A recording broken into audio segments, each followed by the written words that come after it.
Hello and welcome to Out of Mana, the video game podcast where we talk about games from the past, present, and the upcoming future, along with some of the hottest gaming news as it drops.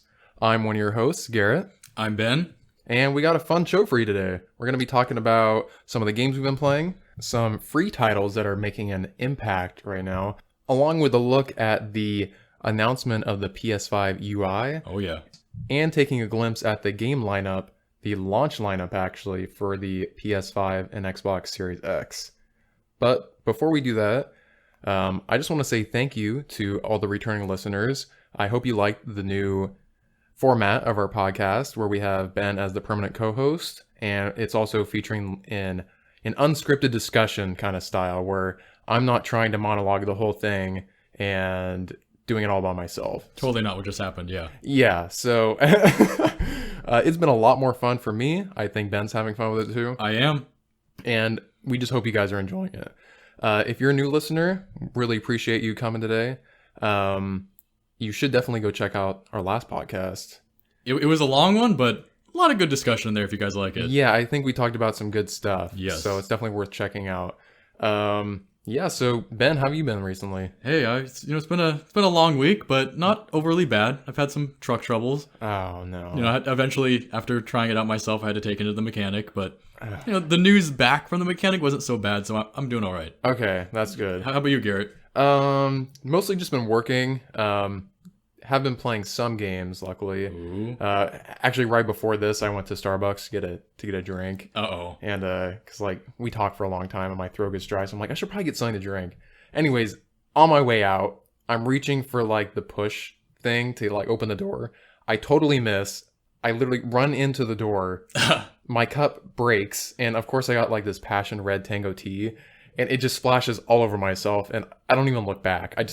Passion red on a white t-shirt. Yeah. Just so you can all imagine this. Yeah. So I just like, I don't even turn around. I just walk out, I empty it, and I just drive over here because I'm like, I don't have time for this right now. When Garrett arrived, he was sans drink, but with plenty of it on the shirt.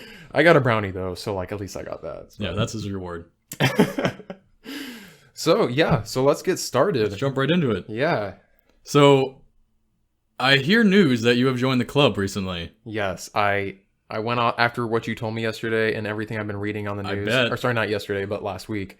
Yeah, I went out and I bought HADES, and that was probably one of the best investments I've made recently. That easy $25. Isn't it? Oh my gosh. I mean, $25 for that. I put maybe like 10 minutes in, and I'm like, okay, I've already gotten my $25 worth just from how good it was. Yep. Like, my first impression was, this is a super giant game. Yep. Like, it drops you in, and it's that classic style. That classic aesthetic. It just reminded me of Bastion, actually. It was, like, really Bastion-like. Bastion, but underground instead of above ground. Yeah, that's Bastion's true. up in the sky, and you're underground this time. Oh, God, it looks so good. Yeah. Like, I'm lucky to have, like, a 4K monitor, and so I'm playing in a 4K, and it's actually running smoothly considering my PC's not like a beast. Crispy and nice. Oh god, it's so good. And I just love how it throws you in there. There is no instruction at all. I'm like, okay, is it going to tell me how to attack? But like, we've been gaming for a long time, so it's like, okay, we can like press the buttons, figure out what's going on. Mouse click. And if you're like me, where you go to the settings very first thing and check through all the settings and get subtitles on and all that good stuff I like to do. You can look at the controller scheme, Yep. and it like tells you what it is. Are you playing with controller or are you doing keyboard? I actually did plug in controller. Okay. Yeah, I got an Xbox controller that I can plug into my PC. How do you like the controller feel for the game? Because I only went keyboard, so I can't even say. I really like it. Okay. I thought about keyboard, but like, I don't think I have like arthritis or anything, but I was playing another game last week. Uh-oh. And my wrist was like sore from playing it for even just an hour. Are you sure it wasn't just bored of the game? Well, we'll actually talk about that a little bit later. Uh-oh. No, it's a good game. It was just like not for me. So controller feel though, how is that? It's good. Yep. I mean, like, I think the game doesn't have a ton of controls, so you don't feel crowded on like a controller. Sometimes on those kind of games, there's so many different like hotkeys that you got to do, and it's like, well, A is dash, X is attack, Y is special attack. So it makes it pretty easy. I mean, when I played the game on the keyboard, like I had a hard time imagining it with controller. Really? So I've heard a lot of great things about people playing with controller, so I was curious to hear that because it looks like a game that would be difficult to play on a controller because to me the keyboard is I couldn't go back. Well, I guess it's all preference. Like for me, completely, yeah. I've been playing so many more console games recently that it's just more comfortable for me. So keyboard, it's just been like, if I'm not using keyboard, I'm like browsing the internet or like doing work or something like quote unquote work. It's too traumatic. Yeah. So I mean, I did get a nice new keyboard and it's fun to use, but Dude, like, very nice. Oh yeah. oh, you like it? Oh, I saw the. Oh yeah. Maybe I'll post a picture on the. I'm jealous. I'm jealous. To say the least, I'm jealous. It's nice. Anyways, yeah. So Hades. So it fantastic. drops your rate, and how did you feel about that? Like, Yeah, so it drops you in, and you know, if you listen to the last episode in Hades, you just progress through these levels. I blabbed on and on about it. Yeah, but it was a good discussion. Yeah, you just defeat the enemies in the room, and then when the room is up, you can move on to the next one. And, You cannot move back. but you can't move back. Yes, and each time you move to a new room, sometimes you get a choice, and you get to kind of see what the reward of each room is going to be. Anyways, it doesn't tell you anything, and you can keep going basically until you die. Yeah. And like we talked about last time, it is a roguelike kind of game. So you are supposed to die. But it's a roguelike with a different flavor this time. Like, it's Yeah. not quite your casual roguelike. And of course, we won't go into it all over again, but like, just Garrett's experience. And Yeah, so I got as far as I could, and I was pretty far in my opinion. And I die, and it's like, okay, so this is the beginning of the game. And they like kind of drip feed you yep. how to play the game. And like even Beautifully. it's like, oh yeah. And the characters are all really great. I think the voice acting is really good. I like Zagreus. I think he has a fun voice. At first, how did you feel about him? Did you get that like edge, and then you were kind of like, okay, you know, he's not so bad. You know, I liked him from the very beginning. Oh, it was just me then. It was just me. Well, no, honestly, I think it's just because you let me know what was going to happen. I kind of Okay. expected it. But like when I saw the pictures of him, I'm like, he's going to have like that cocky, like bad boy What, aesthetic. Dad? You can't tell me what to do. I'm gonna do whatever I want. My name's Zagreus. And he's kind of got that, what accent is that? Is that like a, I don't really know what to call it. He would. it's not like British or I anything. mean, but it's like we're kind of like very filthy Americans, so Yeah. excuse our inability to identify that. But I would say he has a very posh accent, whether British or otherwise. Yeah, and the way he like pronounced some of the names, I'm like, oh, that's how you say that. I was Yeah. like, oh, I've been saying that wrong. Well, of course, you know they pronounce things differently though, so that that is might not true. be the way. Yeah. You know, we don't say lever, we say lever. Yeah, it's been a lot of fun. I've been using the standard weapon that you start with, The sword. The sword. I tried the shield, like you Oh, mentioned, dude, I love that thing. and it's fun. I don't think it's quite my style. I haven't tried the other weapons that you can get at the start. Yeah, the bow and the spear, I think, are the kind of other Yeah, ones yeah, those you are get the at the start. Yeah, in the very beginning, you can either choose this, or you start with the sword, and then you can either unlock the bow, the shield, or the spear. So what have you been spending your keys on then? Oh, my keys? Oh, yeah, okay. So, yeah, in the game, you get these keys, which you use to either unlock your weapons, or you can use them to unlock sections of this device where you can power up some of your skills, like your health, their blood shard kind of thing. I forgot what it's called exactly. Yeah, the range shots and I think some of your attacks too. Yeah, so it's kind of just like general stats. And this is the thing where when you die, you can come back to this and you can spend the currency that you can keep. Yeah, the shadow gems. Yeah, the shadow gems. To like permanently upgrade your character to where when you die, yeah, you lose all your weapons, all your power-ups, but you have like these base stats, which should make it easier your next time around. Plus, That's kind like, of what makes it unique from other roguelikes. yeah, other roguelikes, you start over and it's like from scratch. From scratch completely. And that is like why I don't play them. And I know a lot of people don't mind that, but for me, I'm kind of a sucker for permanent progression because I'm like, if I'm spending my time playing this game, I don't want to have to start over every single time. Like I want to be able to come back and see reap the rewards of my episode. But anyways, it's an amazing game. Like we talked enough about it last time, but I've gotten to the third world or level, Elysium. I guess, Elysium. And I got to the boss, and he slapped me once, and I died. So I dare say, Garrett, you got to the sub boss. So I'm sorry. oh my gosh, it's He slaps the hell out of you, and you think you're you're riding pretty, you're riding high when you get up to him, and then he will just stomp you into cream. the thing is, like, I'm not even mad about it. Like, I died. I'm like, okay, well, it was a new boss, so I kind of expected to die. Yeah. And even climbing back up there's fun Yeah. because the rooms change. They're dynamic every single time. I think I've done 8 runs now. I think I'm on like my 8th or 9th run. And it's been different every single time. Yeah. It's like I'm playing a new game every single time, which is so cool. Like I'm on this loop where I just don't want to stop It's not playing. just new enemies, like you encounter new NPCs, Yeah. and they affect your runs very differently, especially, when you unlock the chaos. That's really cool. Yeah, that's I don't want to talk too much about that because it's kind of like a something that comes up. It's not a spoiler, but it's something that you'll find out, and it's really cool. It's really cool. Yeah. Anyways, amazing game. I had to go buy it. I'm really glad you did, Garrett, and I'm really glad to hear your experience on it because it's great to share it. Next week, I hope I can tell you that I beat it Mhm. and I can tell you all my experiences about it. Spoiler free, of course. Yeah, I'm honestly excited to go back. Like after this, I have to go to bed to like get to work at 4:30 in the morning. Unfortunately, But you'll be dreaming of Hades. but like I was thinking about Hades all day at work. I'm like, I just want to go home and play. Yeah, you'll want to escape from your work, like the dungeon of your work. Yeah, exactly. It just So, of course, I'm gonna want to go home and play this, but I'm gonna look at my clock and be like, yeah, I have to be up in 6 hours. Oh But well. Anyway, Let's jump to something else though. How about some of the upcoming news? yeah. So the PlayStation 5 finally announced. Well, PlayStation, I guess, announced their UI. Yeah, they did. Yeah. And overall, I'm pretty happy with it. It looks like it's going to be really smooth. Yeah. A It, lot it, more it looked stylish. a lot different than I was kind of expecting. Like in a way, I was. I can't. I really don't even know. Like I'm happy. I'm happy with it. It so it takes like the bones of what we already have with the Yeah. PS4 and then it just makes it super sleek, super clean looking. The dashboard looks a lot more simple.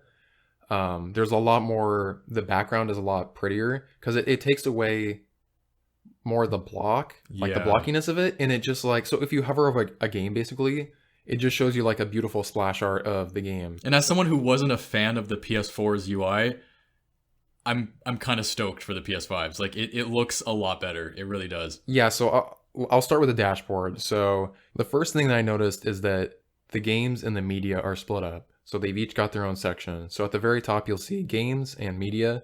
Under the games, you basically just have a list of your games. They didn't mention if there's going to be folders. I really hope there's folders because that was an addition to PS4 that I really enjoyed. Like personally for me, I have a folder that's games that I finished. I have a games in progress, and then I have a like an unstarted one. It's a good option to have, and I hope they incorporate it right off the bat. Yeah, I didn't see it though, but I would be surprised because the folders was something that people were fighting for a long time. Yeah. Anyways, apart from that, they didn't show much else as far as that goes. It was kind of just the prettiness of it mostly. Yeah, the PlayStation Shop is integrated into it now, Oh, so it's yeah. not its own app. So you should just be able to scroll right over to the left. Seamless. It's seamless. It's going to be really quick and snappier.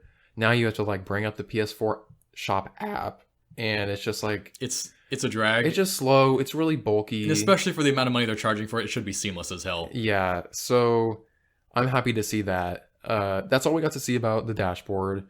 The biggest thing is, Oh yeah. Here we go. man, I forgot what it was called. I think it's the action bar.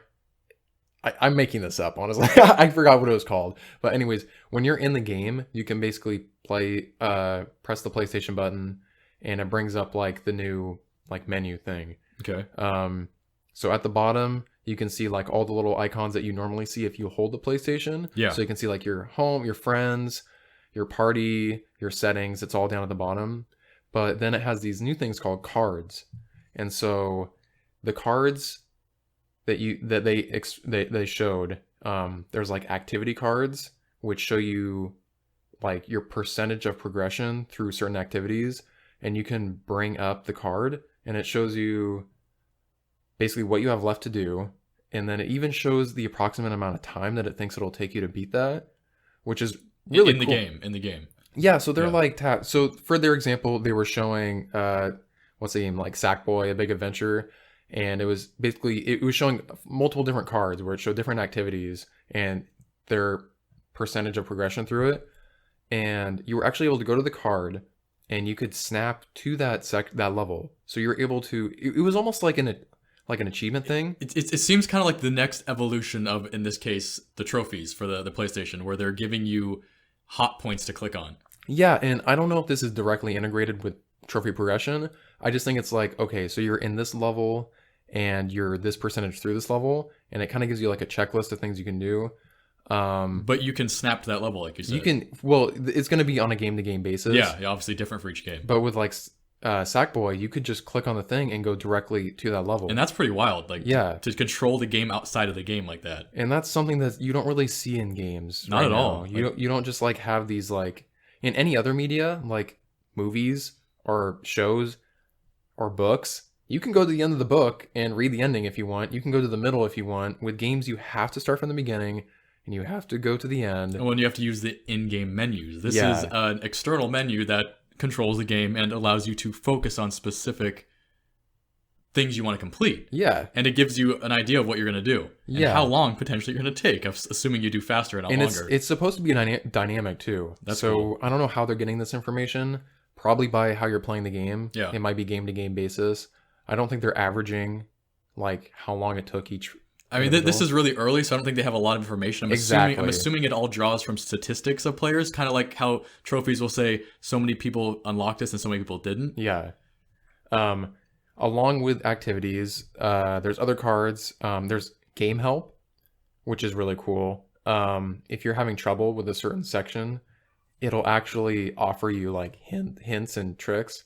Like in the example in this one, it even showed a little video of where to go, basically. So this is going to be really good.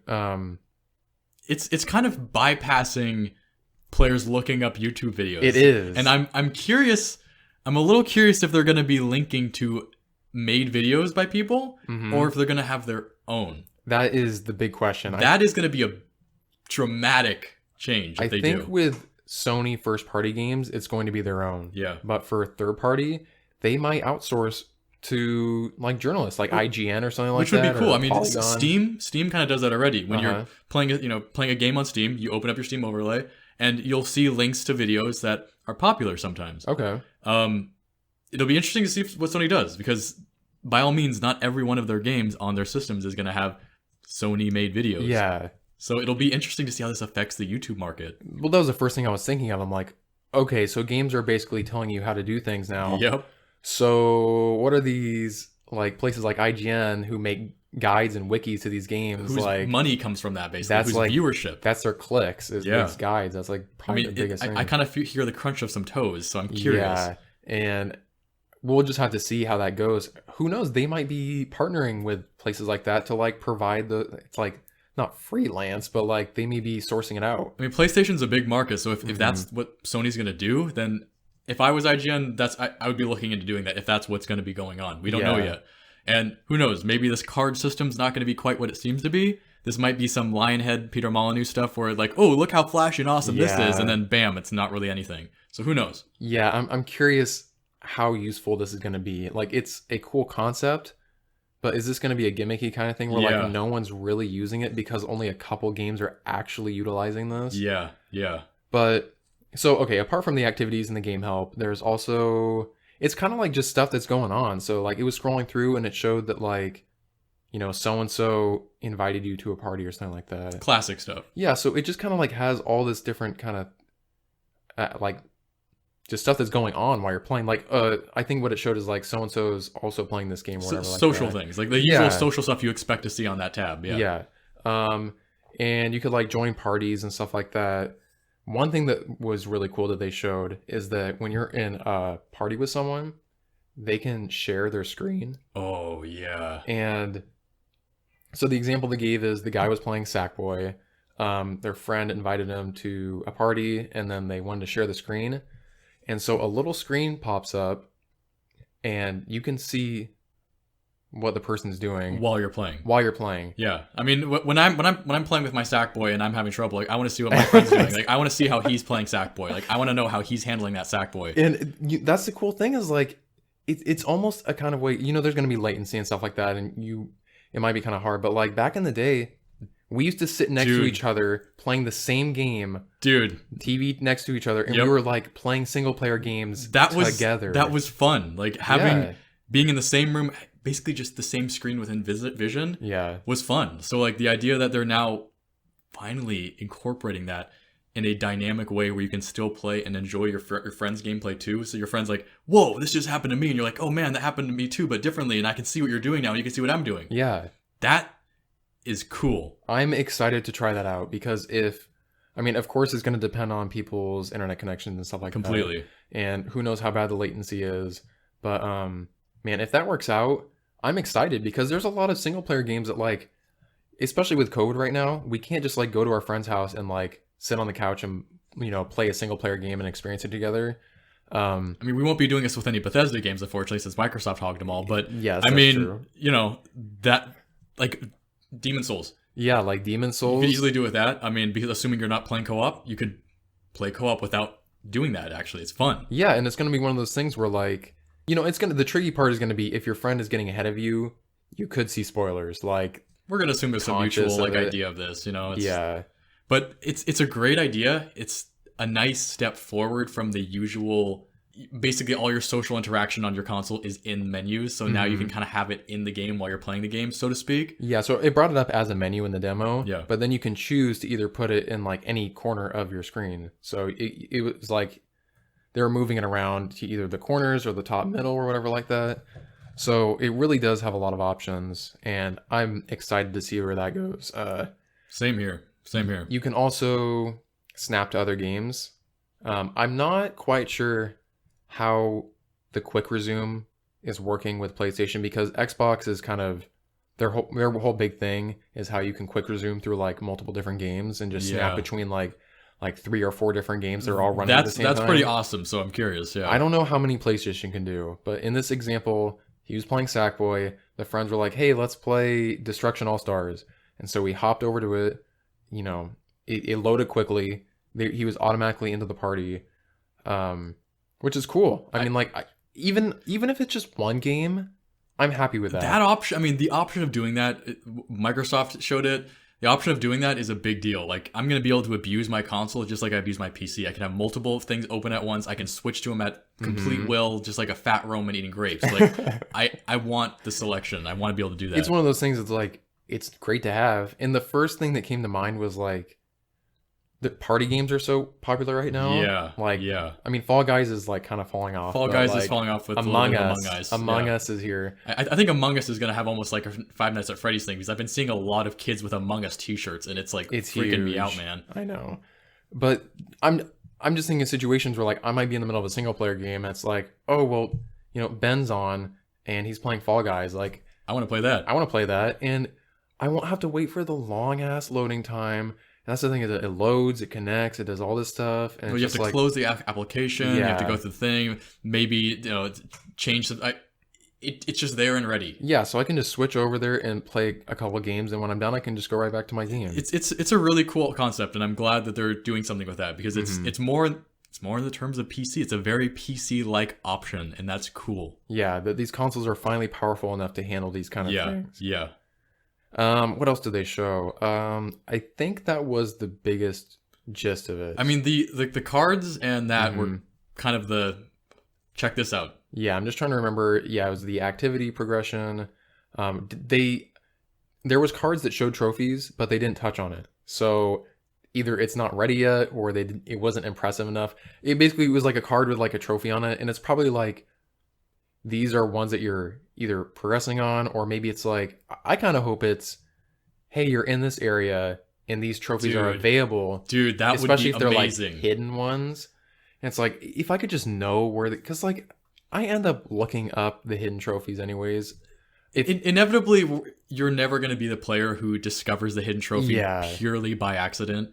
So it would be a cool idea for just for casual players. We don't have to say the hardcore gamers are going to do this, but if you're in an area in the game and the game's like, and you can look at your trophies list and it says these trophies can be completed in this area, these trophies are available, like whatever it wants to do to give you that little hint that goes, I need to keep working.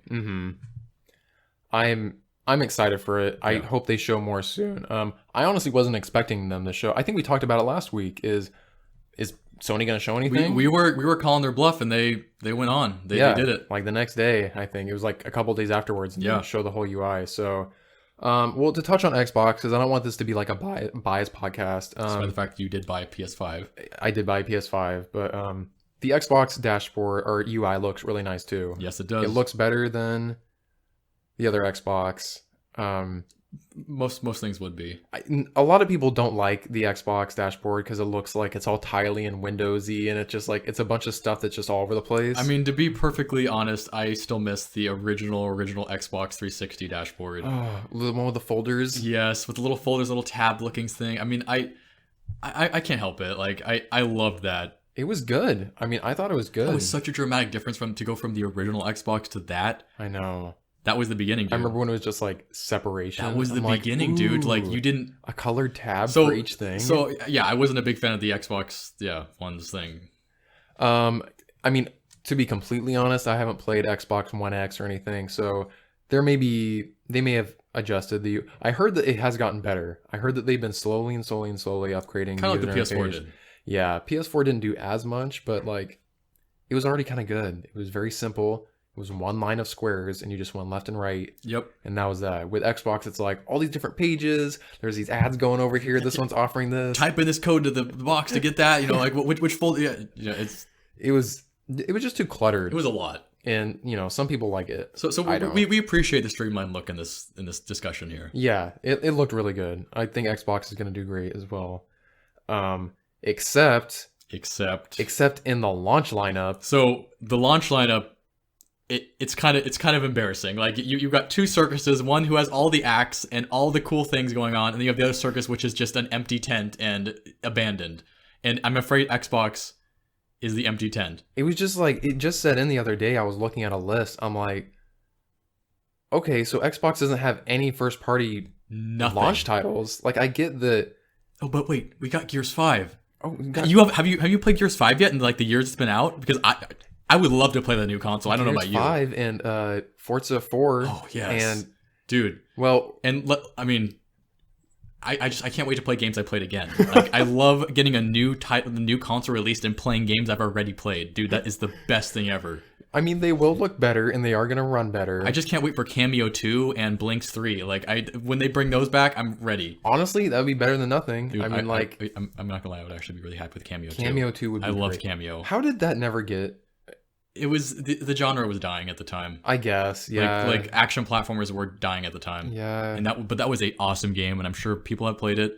Cameo's great, and it deserves to come back. I agree. Even if she wasn't the most flashy character in the world, really cool game mechanics. Yeah, game mechanics were awesome. Anyway, lineup. Anyways, yeah. So Xbox literally has no first party. I mean, the Xbox is going to be the most powerful system teraflop wise. So the third party games that are going to be available at launch will probably look better on the Xbox and maybe run better too. They might have a little extra oomph. Who knows? Yeah. So that includes games like, I think Cyberpunk of course. 2077. That's one of the big ones on the horizon. So yeah, Cyberpunk 2077. Assassin's Creed Valhalla. Yes. And I think Watchdog Legions is going to be available. People still want it, yeah. It actually looks good. So the whole mechanic in that game is you can control anybody, even like old grandma. I've never been a fan of Watch Dogs after 2, so I mean, I haven't played any of them, so I can't even say. But I think it's cool that you can control like anyone in the game. But at the same time, that's like it's almost too much mechanic. I just want Crackdown. Crackdown, please. Yes. I want Crackdown back, please. So Xbox, if you're listening, like please just Crackdown and Cameo, please. Yes. So you'll be able to play those on Xbox, which is fantastic. But like compared to PS5, who has, let's see here. Let's unravel the scroll. Let's unravel PS5 the scroll. We've got Spider-Man Miles Morales, along with the remaster of Spider-Man from PS4. What else we got? Oh, we've got the other big title, Demon Souls. Demon Souls. That's going to be one of the big ones. It's going to be huge for all the Souls-like fans out there. We've also got Sackboy Big Adventure. Sackboy, we're no longer doing Little Big Planet. It's now Sackboy. I guess it's just all about Sackboy. Don't say Little Big Planet like I just did. I'm now on a list. And then Godfall, which is dude. PlayStation's like Destiny answer. And let's not forget the crowning jewel of this list, Bugsnax. Yes, Bugsnax is going to be available at launch. Made by the same creators of Octodad. Yes. Which is a great game. Did you play it? A little bit. A little bit? I'm not a big fan, but a little bit. I watched streamers play it, and it was very entertaining to watch. It was like a perfect streaming game, so I'm excited to see that. And then they've also got Destruction All-Stars, which I don't know too much about. it looks just like kind of like a crazy party kind of game where you like Yeah. go into an arena and you're driving around and I don't know. It looks fun though. I mean, it's kind of a harken back to the original consoles with Shrek Super Party. What was that one on the original Xbox, dude? oh my gosh, the The one we used to play all the yeah, time. yeah. Remember there was on the demo disc, on the Halo demo disc. That was it. It was Fusion Frenzy. Oh my gosh, Fusion How could Frenzy. we forget? Yeah, it was the one that nobody owned, but they all had it as a demo, and we used to play the hell out of that Oh game. my god, that was so much fun. What were the levels like in that? There was the one where you were on the platform and you guys were in the big metal balls. Like this is very early 2000s, guys. Uh-huh. And you would bump into each other and try to roll each other off the platform and last man standing.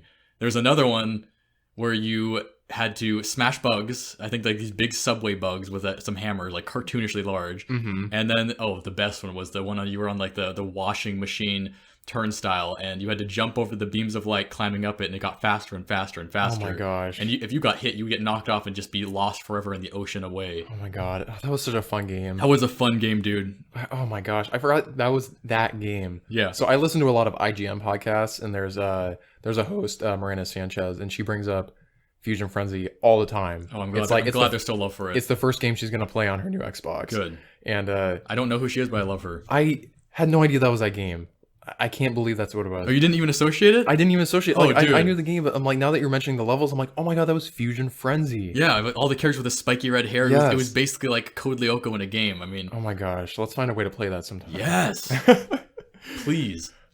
So, anyways, bottom line, the best thing you're going to be doing on Xbox at launch is either playing third-party games, which is great because like everyone's probably just going to play Cyberpunk 2077 anyways. They're going to be waiting for that, yeah.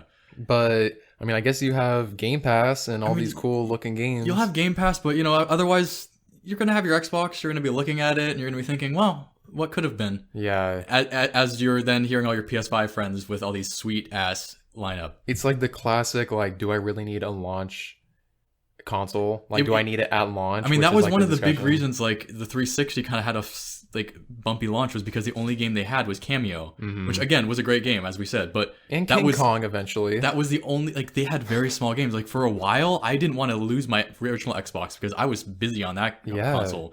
Like, everyone else had their 360. I was like, yeah, what am I going to do with, like, action platforming? I'm going to keep my shooters. Yeah. So Xbox, unless they pull something out of the bag, which I think would be ridiculous. They're going going to have to. I don't know. Halo got delayed, so they're going to have to. Like, what else do they have? You would think that they would announce it by now, though, because like Gears of pre-orders, 5 circa 2 years ago? pre-orders are done. The console comes out in like 2 weeks or something like that. Damn, you're right. It's like we're already halfway through October. yeah, So that's wild. Oh my god, I'm It's- so excited. It's almost gonna be here. an interesting release for the launch lineup because PS5 is doing what they did last generation. They are killing it with their launch titles. Yeah. And as opposed to our last podcast when we said that Microsoft was really pulling some heavy guns, I'm kind of a little disappointed. Yeah. I'm kind of back to being disappointed again. Sony is killing it. They're killing it. And I almost forgot. I don't know if this is a launch day title, but there's a brand new Ratchet and Clank Rift Through Time or something like that. Oh, yeah. Rift Apart or something like that. Yeah. That game looks really, really nice, and I believe it was made to show off the PlayStation's SSD because you literally like tear portals through time and you jump from one level right into another level. Like there's no loading times. You're literally going into completely different levels and you just like go through the rift. That sounds like a technological like that they're trying to show off right there. They are dude. trying to show off, and that's what you want to do with a console launch. You want games that are big hitters. Like, hey, day one, these are the games that are showing off our hardware. These are the games that are showing what we can do. What we and can guess do. what? There's more. And this is just the beginning. Yeah. Like these games aren't even going to be showing off what this console can even do yet. It's going to take developers years to figure out how to fully work with these consoles. Like even right now, PS4 has been out for like what 8-9 years now. We're seeing games of like Ghost of Tsushima, which look gorgeous and run really well on that console, which developers couldn't have done that at the beginning of the Game console. devs are magicians. Like they find out ways to bend the laws of what they have. They literally do. And it's awesome. And it's only going to get better with these consoles. It's just too bad Microsoft, I mean, unless they, make their own knack game, which, we all know you can't beat knack. You can't beat knack. Like, I'm a little disappointed, dude. I just gotta say it. Like Microsoft's lineup is literally nothing compared to the immense cast PS5 has. And I mean, PlayStation only has more in 2021. We're Yes, getting, they do. getting the new God of War game. We're getting the new Horizon Zero Dawn game. Or Horizon Forbidden West is what it's called. So, like, right there, too. Yeah. Those are, like, 2 possible Game of the Year. Those are 2 shining stars in the distance. They for are. Sure. I mean, like, the originals were amazing. Yep. The sequels can only be better. They can only be better, and they hopefully will. And I believe they will. So, I think they're really great developers. I think what we're going to see, though, is in 2021 that Microsoft will hopefully show some stuff. Because we know Halo was delayed. Mm-hmm. That has a good possibility. Halo's always been a very good moneymaker for Microsoft. It should be 2021. And they also bought Bethesda. So by all means, Microsoft isn't gonna like just take this laying down. They're gonna in the next coming months, hopefully just months and not longer than that, they're gonna throw some good stuff at us. By 2022, it could be a very good possibility that Xbox dumps some massive games on us and it just makes PlayStation look like a joke. I mean, not for you because I know you bought a PS5, Yeah. but I hope they do because I want to see something. I mean, I got a PC, so I can play Yep. Game Pass on my PC, so I technically have access to the Xbox ecosystem. It's just my computer's not going to be able to run these next gen games, so Your computer has some good snap to it. It'll do maybe it. not on high graphics, but like I can play them. But anyways, so that's what we have to look forward to. In upcoming news, that's what we got to look forward to. Yeah, so I'm super excited. It's going to be a really cool coming weeks. I've got to say. Have you been playing anything else, or? Yeah. I've mostly been playing the Mario 3D Stars game. Oh yeah, on Switch, right? I got that on Switch. I know that's just rehashes of classics, but you know, as someone who was a big N64 fanboy, Mm-hmm. obviously I loved Mario 64. My N64 is one of my prized possessions. Mm-hmm. I now played Mario 64, and it's been quite a while since I played it. And I'm now finding that I rage like a massive, loud foghorn when I'm playing that game, dude. Like The controls are rough, aren't they? it's not just the control. It's not the control. It's the camera.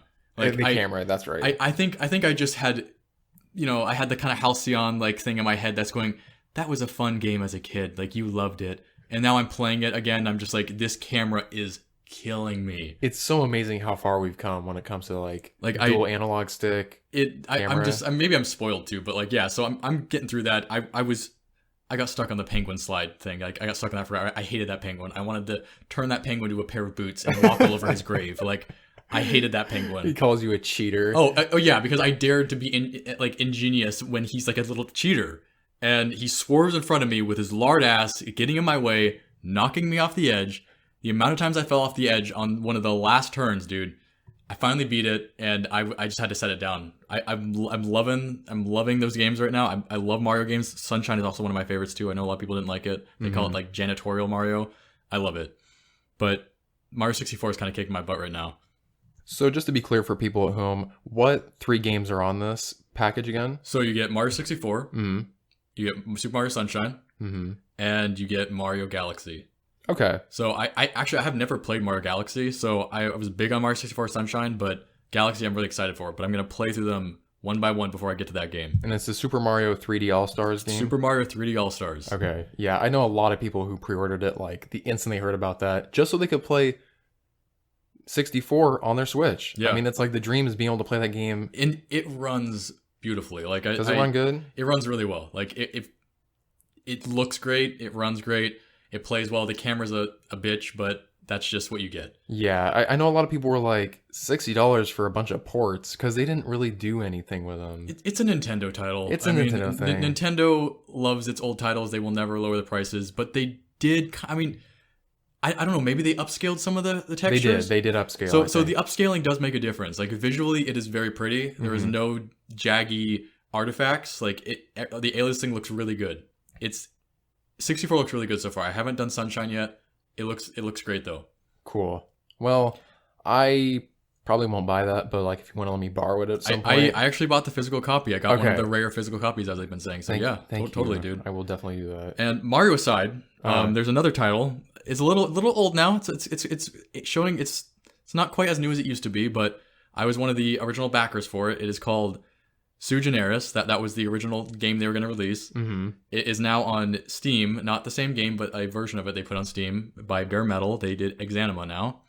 and it Oh. has been updated recently this year, at least a few months ago, and it's looking really cool. So this game is kind of like a technological look what we can do game by a very small development company, and it's an RPG is what they're going for.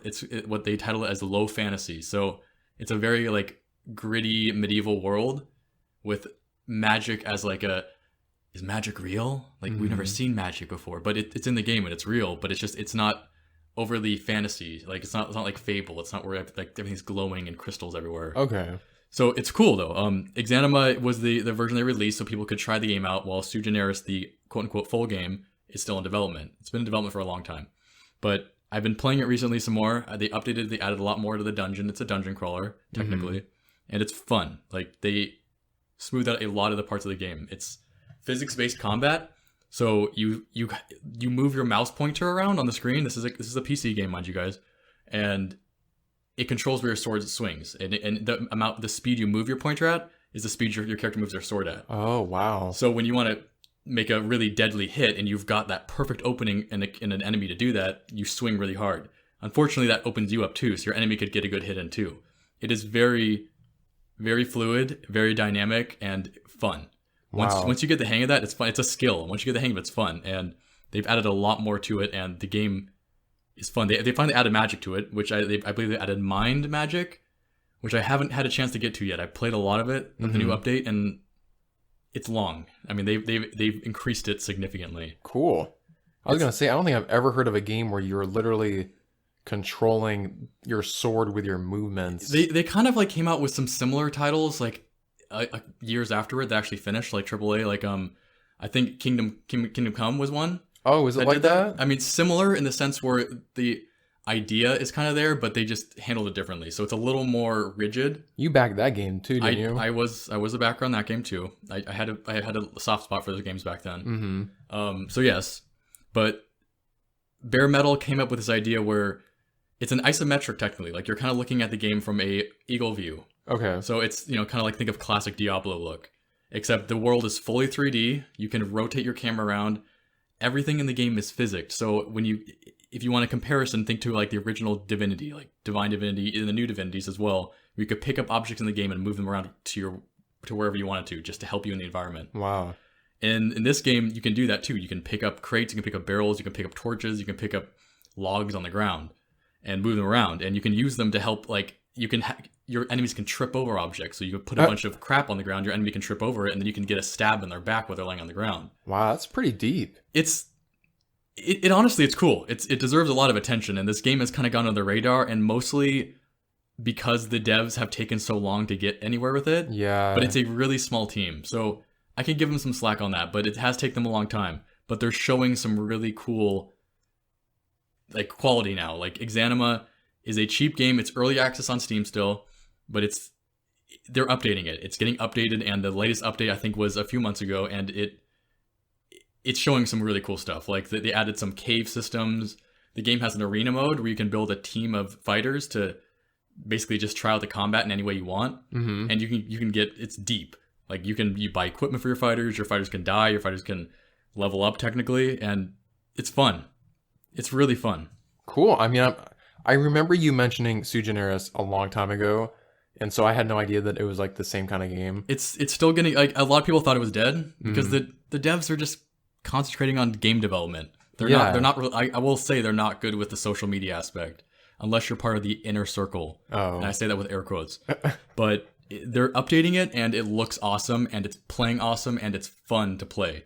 Cool. Well, I'm glad you were able to like voice it and give it some attention. Yeah. Because, it's games like that that break out and create a whole new genre. It really is, and It's like Souls games, like... I feel like it could kind of help bring, because we've seen like Baldur's Gate. They're making new Baldur's Gate, for instance, and that's an isometric, a classical isometric game. Sui Generis is a isometric game. It's just in a fully 3D world.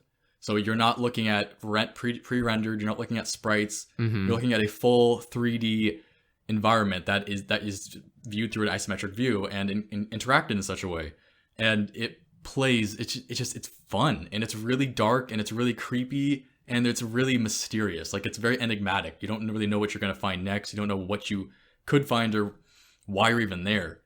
it's a really cool game just to give a chance and try it out because it's cheap.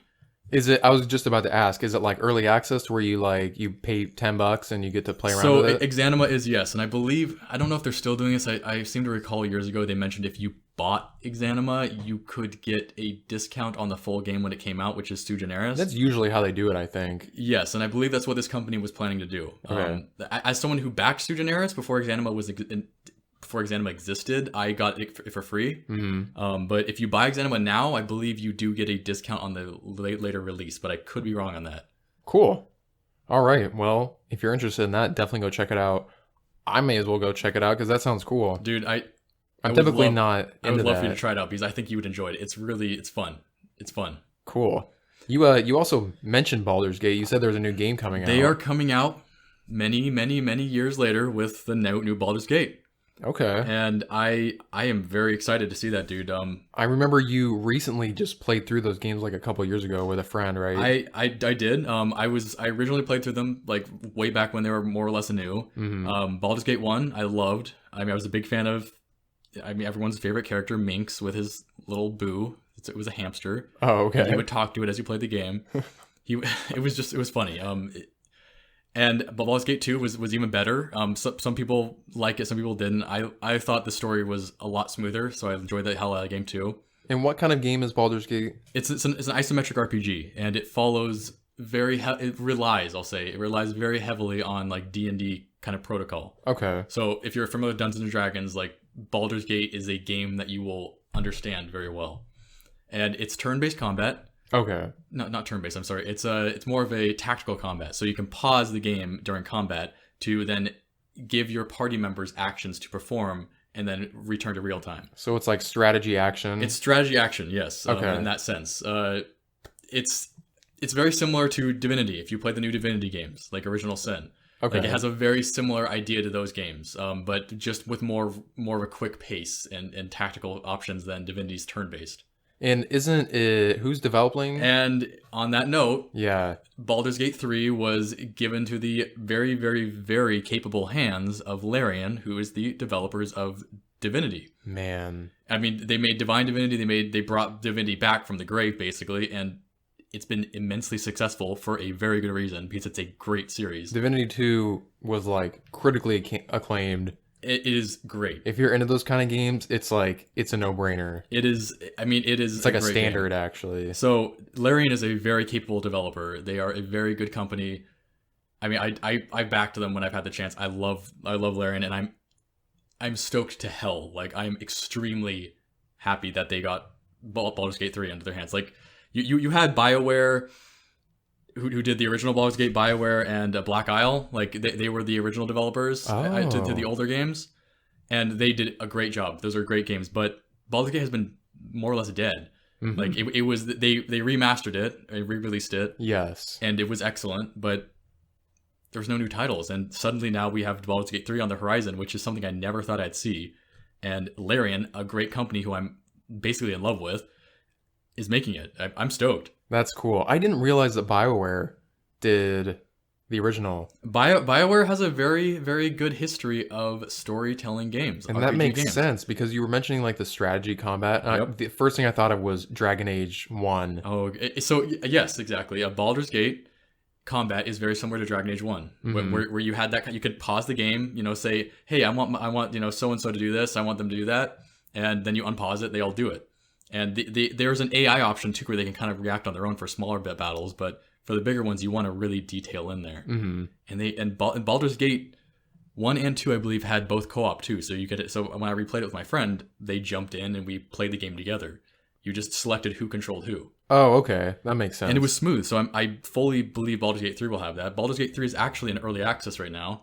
Oh, okay. It's on Steam in early access, and I haven't bought it yet. That's like my next step, actually. Like probably right after this podcast, I'm gonna run over like a kid and buy it, because I'm excited. You'll have to let me know how it is, because that's one of those series that it's renowned, but that's not my style of gameplay. Like I tried to play Dragon Age 1, and it got to the point where I'm like I have to think too much. I just want to press X and hit the guy with the sword and make him die. Yeah, Dragon Age 1 was a love story to me. Like I played that and I loved it. Then I played Dragon Age 2 and it killed me. Yeah, and I heard 3 Inquisition or whatever is supposed to be good. 3 apparently came back, but I just been hurt. It's still like action. I just been hurt too much. After pre-ordering Dragon Age 2, I couldn't do 3. I have Dragon Age 3 in my collection. I have not opened the case. Oh, really? I actually haven't. As someone, I love Dragon Age 1. Dragon Age 2 hurt me. I hated it. I literally hated it. And then I got Dragon Age Inquisition after it came out, and I just was like, I don't know if I can do it. BioWare has been on this weird... They've been on a tumultuous ride. Between... Where they score, and then they go down again. You're like, what the hell happened? And then they kind of score again. So you don't... It's kind of a pat on the head and a slap in the face. You're not really sure what to expect from them. And I think it started with Mass Effect Andromeda, right? Yes. Mass Effect Andromeda was an interesting experience for the fan base. And what else was there? Didn't they do Anthem? I don't... I think they just recently did Anthem. Okay, I've tried that. That was a fail. Ooh. It was one of those like Destiny kind of games where you can like hop in a world. That game, okay. And apparently like the end game was just so bad, or even like the whole progression system. So when you mention Endgame is one of BioWare's like trigger things. Like, is it? BioWare has some excellent writing. The characters are developed, maybe a little soap opera-y in some cases, but developed deep and cool. And then you get to the Endgame. Endgame is where a lot of players will be like, BioWare, why? Really? That's what I hear from a lot of different fans. For me, Endgame was okay in Dragon Age 1. Some people didn't like it in Dragon Age 1. I was okay with it. It wasn't great, but I liked it still. Baldur's Gate, Endgame was great for me too. I liked them. And the story kept going until it stopped at Baldur's Gate 2. But yeah, I mean, Endgame is BioWare's kind of like touchy subject. Well, the good news is at least with Anthem, I know that they're working on it. Yeah, they're a lot of game companies use that excuse nowadays. They can now. Yeah. It's like we launched this game. It's like, okay, I can actually transform this game completely now because I can just patch it. Yep. Like No Man's Sky. Yep. Oh man. Total train wreck. Oh man, Sky. I mean, come on, dude. And now it's now they've transformed it into where it's an amazing game. It's actually pretty sweet. Yeah. I haven't played it because it's not really my style. I have played it before and after the update, and yeah, it's fun. It's a fun game. It still lacks a little bit though. Like you play it and you're still like, I've kind of been there, done that. And this planet's new, but I've kind of been there, done that. That's kind of what I get from it. Is like it's amazing what you can do in that game, but at the same time, it's like, okay, I'm at this planet and there's not much to do here, but it's cool, I guess. That's where it falls short. Is you can go to multitudes of planets. You know, planets that are pink, planets that are orange, planets that are blue. Mm-hmm. And you kind of been there, done that. You know, they're all different. They have the kind of spore type creatures, walking on, ears and, looking like dachshunds or looking like, I don't know, a peacock, but kind of been there, done that. Yeah. I'm probably never going to touch that game, but I'm very happy for the developers. It's a gateway game. I think it's a game that shows what can be done, and there will be more. I did hear that they are working on their next title. Exactly. And hopefully they learn their lesson. I mean, I don't want to say like learn their lesson, but I hope they just like got some great experience. I mean, what are you going to do, Garrett? You're going to teach them a lesson. You're going to teach them a lesson. They're never going to trick me like that again. You fools. No, I do think the future is bright for them, and I hope it is, because No Man's Sky is legitimately a good game. It just wasn't the time. Yeah. So I mean, how about for you? I mean, I've kind of gone on a bit of a tangent on some games I like and played. Yeah. How about you? I mean, mostly Hades. That's what I've been playing like the past like day and a half.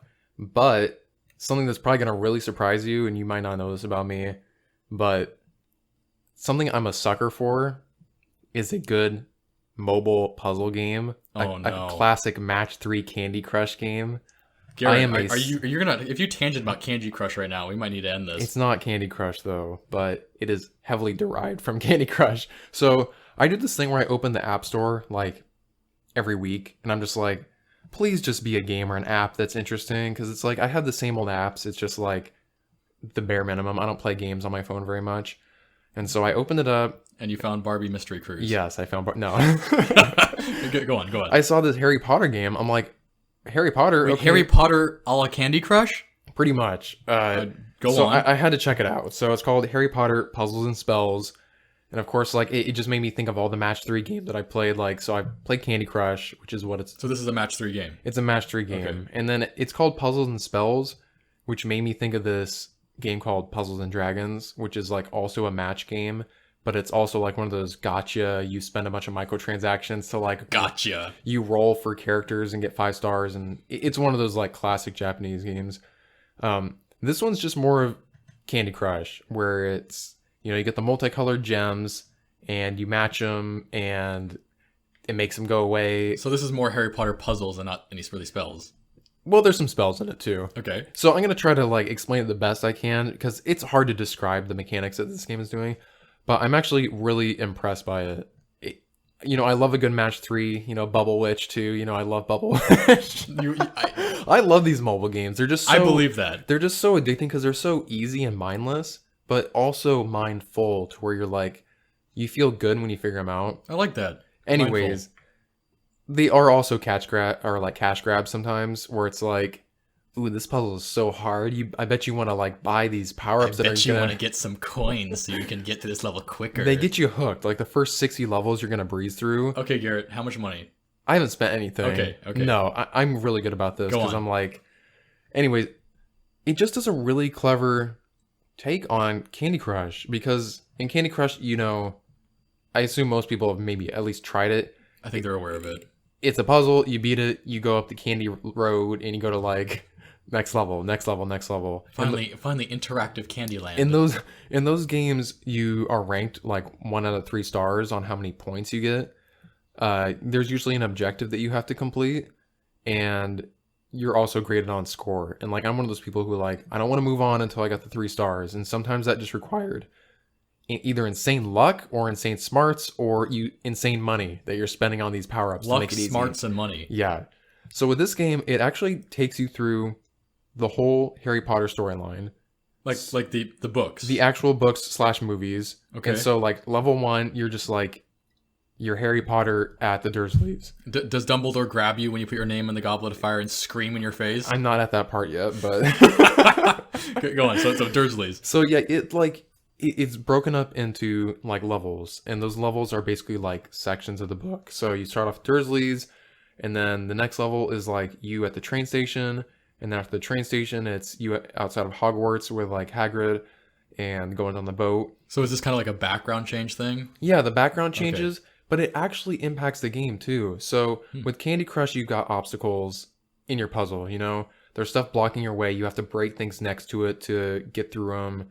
You gotta like the jellies. You have to match to break the jelly that's covering it, and that's one of the requirements to beat the game. This sounds like Neopets. The jellies.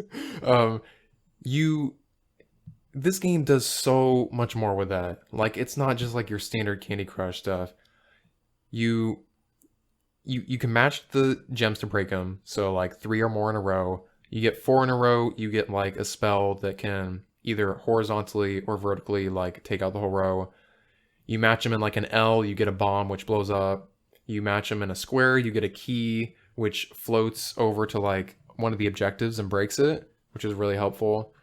So there's like your main like match spells. And then this is Candy Crush or Harry Potter? This is Harry Potter. Harry Potter. Okay. Yeah. So, So Candy Crush has the same kind of thing. general mechanics. Yeah, you match them in a pattern and you get a special thing which like blows up or does this or that. Okay. So in this one, every new area introduces a new obstacle in the puzzle. That has to be dealt with differently? That has to be dealt with differently. Okay. Okay. It's just one after the other. I'm just like, I'm surprised, and they just keep stacking up in the puzzle to make it more difficult. Yeah.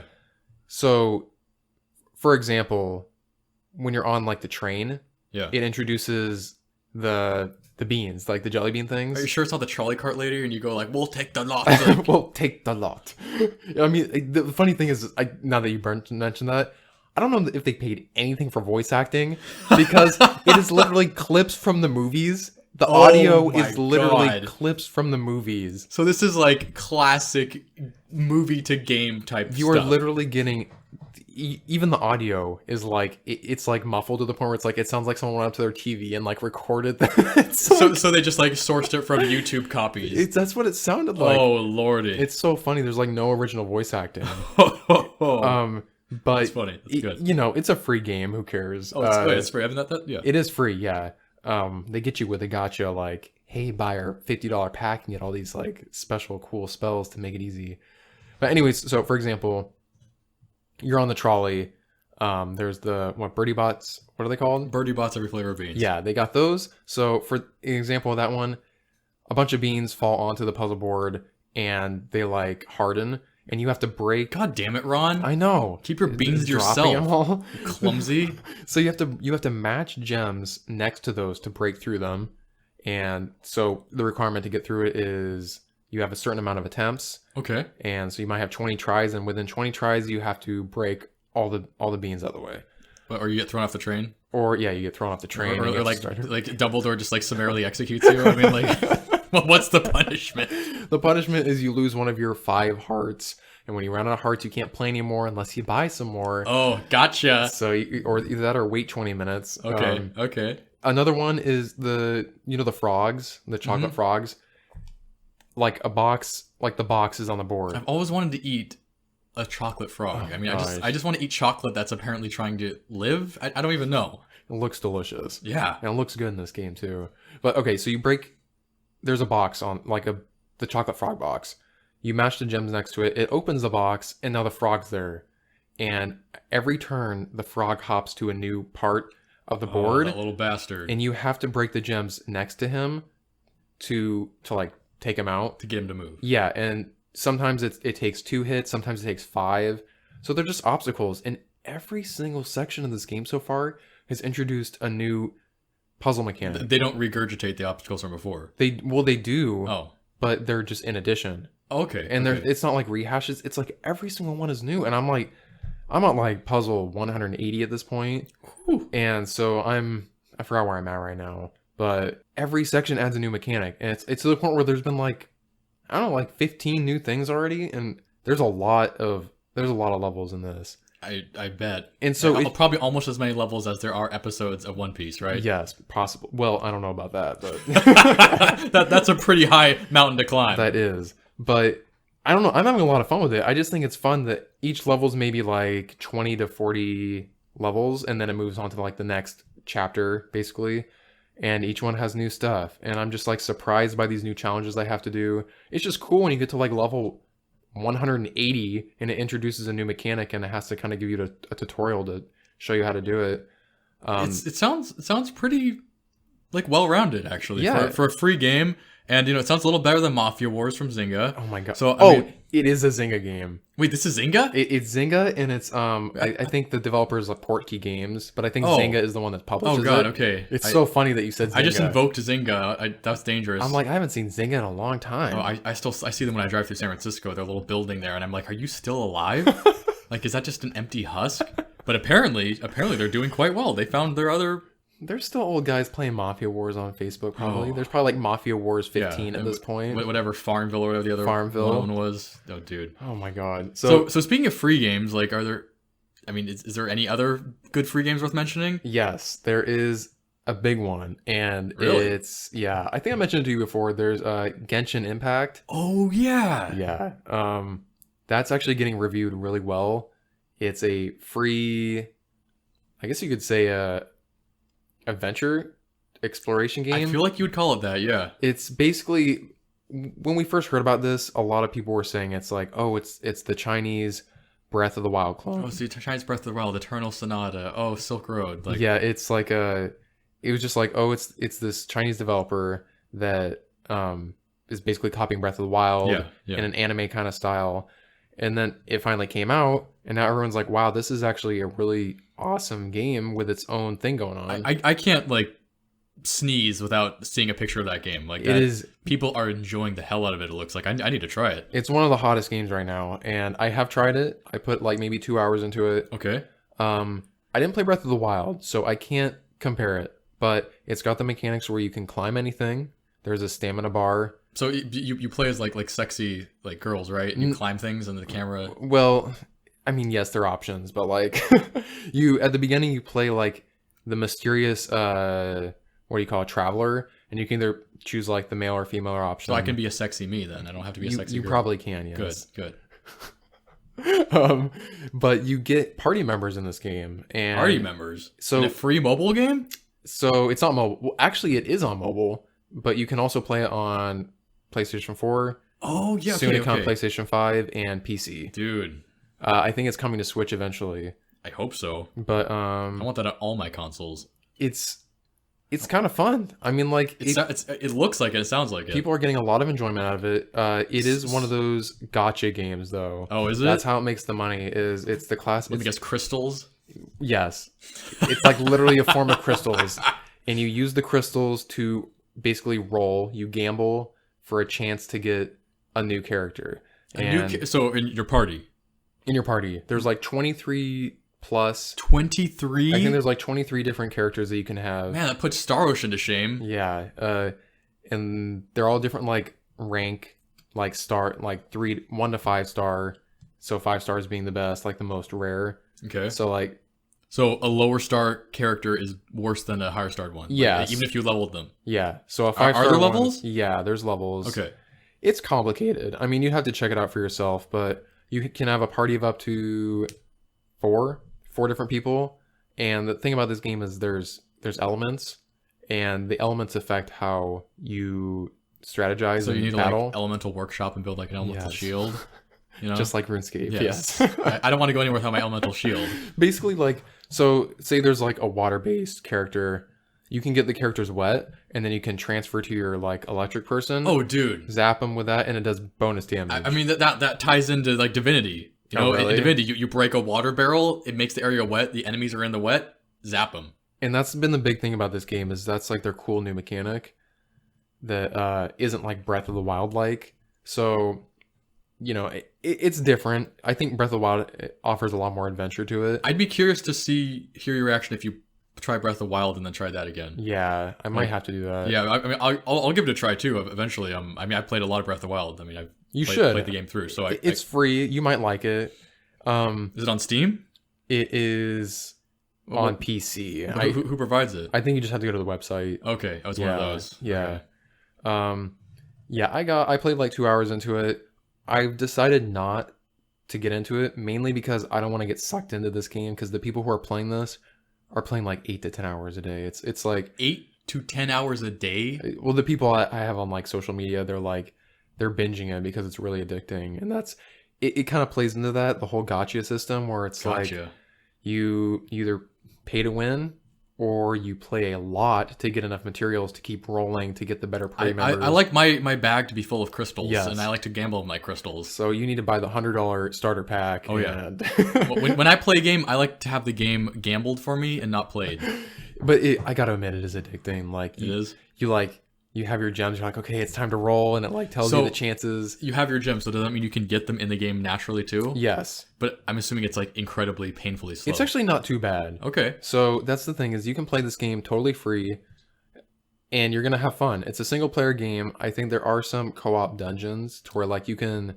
So Add it's friends. it's online. Like you can see other players in the No, world. it's a single player game. You have to like group with them in like a It's one of those things where like you do a dungeon, and I think you can have like a co-op friend with it. okay. But other than that, it's a total single player experience. I dig that. That sounds cool. Yeah, so it's not all online. I wish it was online. This is something where if it was online, I would probably play it more often. Yeah. But the fact that it's like a super massive world, and like So how I'm in it by massive is myself. this? Like, can you give me like a rough comparison to something? I don't know, I GTA like always. I can't really. Apparently, like 2/9 of the map is open right now, and the 2/9 that you can play in is already big. So they got big plans for this game. 2/9. That means there's a lot to come. Okay. So And this is a Zynga title, right? 100% Zynga. No, it's actually like MiHoYo. That's like I think that's the developer's MiHoYo. Okay. Never heard of him before. I think it's a new Chinese developer. Cool. I mean, more developers never a bad thing. It's got English voice acting. You can also do Japanese, Chinese, Korean. I think those are the options right now. Okay.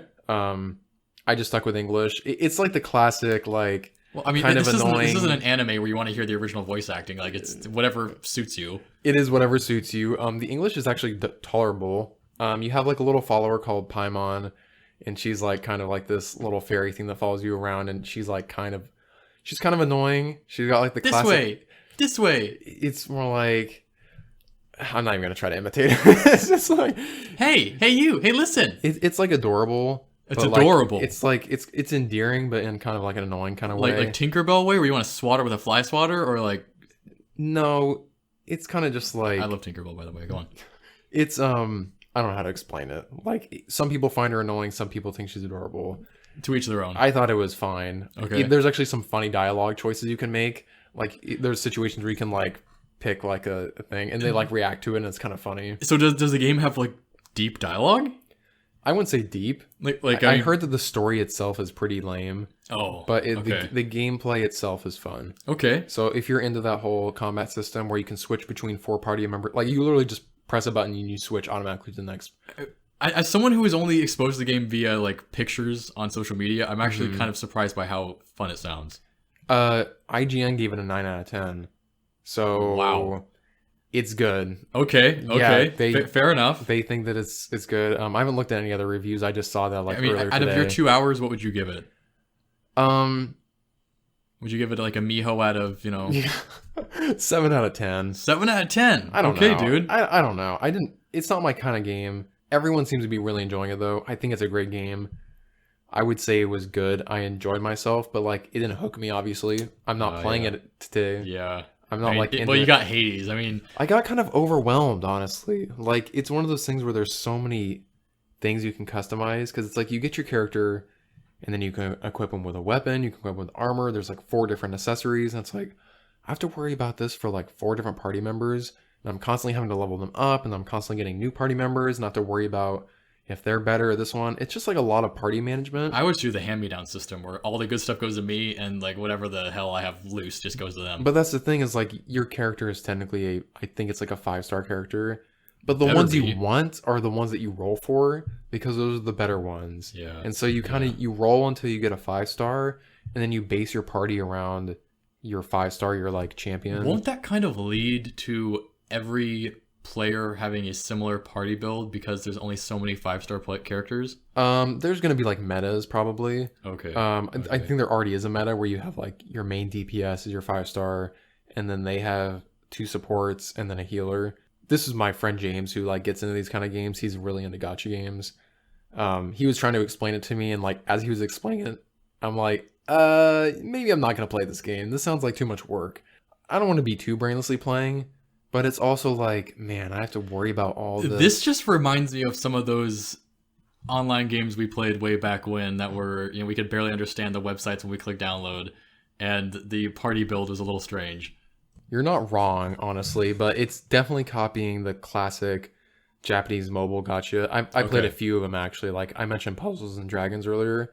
That's one of those things you roll and you hope you get a good character, and like, you get that 5-star. You have to roll for a character? You roll for like... So they're going for the D&D puzzle. I see. You roll for like... Well, I mean, roll as in like, you gamble. Like, you cash in your 90 crystals, and you have a 2% chance of getting a 5-star. Okay, my level of interest just like dropped when you said gamble. It's literally gambling. You press the chest, and a light comes out of it, and if it's a purple one, it's like, ooh, it's gonna be an epic one. Or if it's like white, you're like, oh, damn it. So it's a gamble game. It's a gotcha. Okay, It's a gotcha. Fair enough. And those entertain me up to a point. But I mean, the good news is that like, when IGN reviewed it for the 9 out of 10, the dude didn't spend any money. He did this 100% free, and he had a good time. I mean, you can play this game without spending money, but it's also one of those games where you kind of want the best party. You kind of want to keep rolling. As a competitive person, you want to be good. Yeah. Fair enough. That's the other thing, is like, I like being a part of the hype, but when the people I'm competing against are like the people who can play 10, 12 hours a day, and I can play like maybe 2 or 3 at max. It's our current gaming world, like, where there's people whose profession is to play games, and then there's normal people. That's the thing, is like, you have like your adventure rank, which is like your account rank. Oh no. And then you have all your characters' own levels. Yeah. So like, I got to account rank or adventure rank 7, and like, I logged on the next day on like Twitter, and someone was like already level 23. I'm like, okay, so everything's either going to be getting spoiled for me, or I'm just going to feel so behind that this doesn't feel Why fun bother? anymore. Why bother? Yeah, but that doesn't bother a lot of people. It bothers me. I hate feeling like I'm super behind. It's the competitive thing. I mean, you can't help it. I'm just too competitive. Yeah. And so, you like, want to have the highest level throwing gag, you know? I'm gonna see all these people rolling 5 stars, and I'm just gonna be getting all these trash rolls, and I don't want to spend money. So it's whatever. It's But whatever. So that's Genshin Impact. Genshin Impact, it's free. It's on PC, PS4, and Likely Switch. Switch on the way, I think. Okay, cool. And mobile. Sweet, dude. I don't think it is cross-platform. Oh, okay. So you can only play with your fellows. I think it's cross-platform. It's not cross-platform to mobile and PlayStation 4, I think. All I know is someone told me that I can't log on to PS4 and play my PC one. Oh. So it might be PS4 and mobile is connected, but PC is on its own, or PlayStation is by itself and mobile and PC is together, which is the likely case. Okay. Anyways, I don't want to start over again. So not for me, but everyone else I've talked to is addicted to It's a this 7 game. out of 10. 7 out of 10 to me. Official reviews give it 9 out of 10. Hey, So 7 out of 10 is pretty good for 2 hours of gameplay. So if you play for 2 hours, you're probably going to kind of like it. I'm sure I would like it if I played it more. I'm just choosing to focus on other games because I got Hades and I'm like, sorry, I'd rather go play Hades, honestly. Dude, Hades. It's just awesome. like I like a lot of stimulation when I'm playing games. And and Hades has plenty of stimulation, it's man. just like full time. Yeah. I don't want to like venture around and walk around and like, oh, there's a chest, there's a puzzle, I'll go do that puzzle. And there's some puzzles monsters. and dragons. I don't know. I'm talking down this game now, but it truly is a great game, and especially for free, you should definitely check this out. I think it's worth your time. Totally, man. Yeah. All right. You got anything else? Hey, that pretty much covers my week, besides my truck and the mechanic, but I can't give him a 7 out of 10, You can't. No, he's pretty good. He'd get a 9 out of 10. Oh, okay. Maybe a 9.5. 9 out of 10. He's okay. 9.5. I highly recommended. Too much water. Highly recommended. Yeah, I think that's it for me too. That's pretty much all I've been playing. All right, well, let's wrap this up then. I think this is another successful episode of Out of Mana. I sure hope so. And, I'm excited to hear more about Garrett's Hades adventures and, of course, my own. Yeah, dive into Baldur's Gate. I want to hear about that. I think I'm going to run up to that. Yeah, I'm going to be like a kid in a candy store. That's going to be fun. Good. I hope it's welcoming enough to people who haven't played the other games. Baldur's Gate is a tough title to get into. I know. If you're not... So, yes, I will say if Baldur's Gate 3 is, because Baldur's Gate 1 and 2 is not. Yes. If you guys are not used to those kind of games, you will have a very hard time getting into those. Like, it's like Icewind level where it's tough. Yeah. So, I'm curious. I'll make sure to say. I'll make sure to say so. Let me know. I'm going to be playing more Hades, more Harry Potter puzzles and spells. Man, I can't believe how much time I spent on that game. I'll be in the middle of something. I'm like, I'd rather be playing that puzzle game. I'd rather be like playing some Harry Potter and here I am. spells. Then like 2 hours later, I'm like, oh my god, I'm still on this game. How many hours have I put this game? Hey, it's free. I don't care. So hey, if your time feels well spent, then it's well spent. If I get those feel good chemicals from playing the matchy game, If that serotonin's pumping, you're doing good. And it's doing its job. Dude, and when good. I win, it's like, yes. I like it. I like it. Anyways, you can catch a new episode every single week. Every single week. We're doing this. And we post them on Wednesdays. Yeah. Yeah, I put it so it goes up on Wednesdays at 3 a.m. Pacific time. So no matter how early you wake up, I mean, I'm sorry if you have to wake up earlier than 3 a.m. I'm sorry, but it should be released even on the East Coast by 6 a.m. for you, right? Yep. Yeah. So if you're a commuter, you can listen then. That's perfect. It's a good thing for us commuters. Of course, I'm not going to listen to my own voice, but I hope you guys do. Yeah, exactly. Catch us every Wednesday. You can follow us on social media, actually, on Twitter and Instagram. It's at Pod Out of Mana. That's POD Out of Mana, all lowercase, all together. It's still in its infancy. Yes, so... but we'll be posting some kind of fun stuff that we're doing. Occasionally, if there's anything noteworthy that happens, or just we just want to be annoying, we'll post something there. Yeah, and we try to be spoiler free, but keep your wits about you. Yeah, I was gonna say you're probably gonna find episode announcements. Yep. Screenshots of the games we've been playing. Yep. Pictures of stuff we see. We also like to share some of the industry news. So I'm always sharing new PS4 news or Xbox news or game developer news. So it's just a good place to follow for just up to date news, and it sure is. And just join the community. It'd be fun if we can build up a community. If there's a community, it only gets better. Yeah, I mean, I would love to start doing like listener questions, polls, game suggestions. That'd be fun if they suggest games and we can talk about it. Yep. Yeah, so the more people who follow and the more you share this, the greater it's going to be. And we just appreciate you guys listening. I mean, it's if you're enjoying it, we're sure as hell having fun. So Yeah. it's a shared experience. Please let us know. Share with your friends. If the podcast platform that you listen on has rating systems, I think like Apple Podcasts, let us know. Give us a 5-star, please. And if you hate us, you can let us know too. We might hate you back, but it's everyone's entitled. That's fair. No, honestly though, like give some honest feedback. We'd love to see it. We do. DM us on the social media. Let us know that you're listening. Let us know what you like, what you'd like to hear. We're evolving with you. I mean, we are going with you, and yep. So we hope to keep going. Yeah, I'm excited. I mean, it gives me something to look forward to each week. It sure does, dude. And I'm gonna go home and probably edit this a little bit before I go to bed. Get it all set up, so you guys are ready for next week. Yep. All right, cool. So thanks again for listening. Thank you guys. I'm Garrett. This is Ben. And you were listening to Out of Mana.